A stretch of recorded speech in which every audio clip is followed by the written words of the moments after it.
Hey there. Many of us are struggling with, how to respond to the challenges and sufferings that are in our communities and also in the world. And, how do we respond anyway to like the enormous amount of poverty that we see in our cities or in different areas around the world? Or what do we do with the information on the proliferation of disease or with the aspect of global climate change? Or what do we do when we start seeing injustices happening or human tragedies like popping up like that? What do we do with all of this? And the more we get exposed to it by the news over and over again, our nervous system tends to just kind of numb out to it. Or maybe we become cynical as a defense as we start kind of feeling a little bit more helpless and hopeless about things. The mindful approach to this, or maybe the approach by most of the world's wisdom traditions, is to move toward what's uncomfortable and actually begin to move through it. And one way of doing that is by just naming the struggle that's there.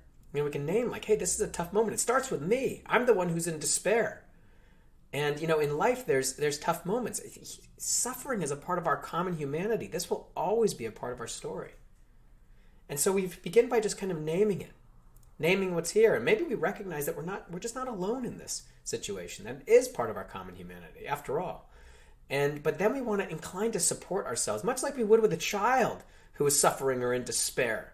We want to send ourselves, at the very least, friendly wishes. May I feel safe and protected. May I feel strong in these situations. May I learn to live with greater clarity.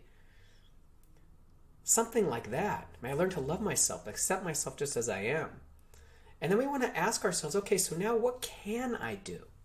My mind's telling me everything I can't do. That's why I feel so helpless. But what can I do? And it starts with us.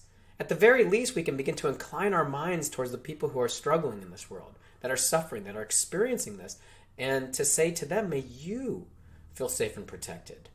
May you feel strong through these events that are happening right now.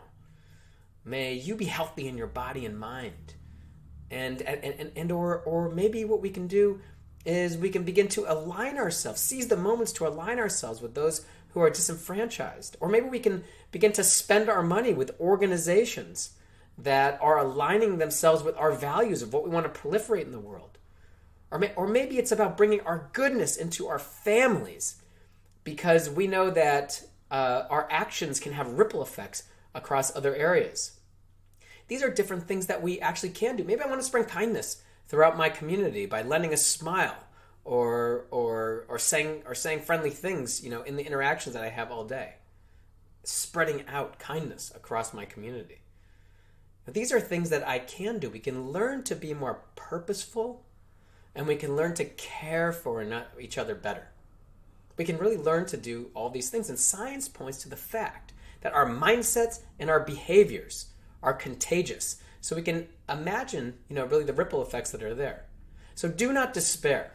Don't despair. We'll walk this together. Think about what we can do instead of what we can't do. And we can align our minds and our hearts to a world that's even a better place. We're each active participants in our own health and well-being and the health and well-being of the world. And really the time is now. So Mary Oliver has a poem that, in the end of the poem, it's called A Summer's Day, that says, and don't we all die too soon? What are you going to do with this one wild and precious life? The time is now. What are you going to do with this one wild and precious life?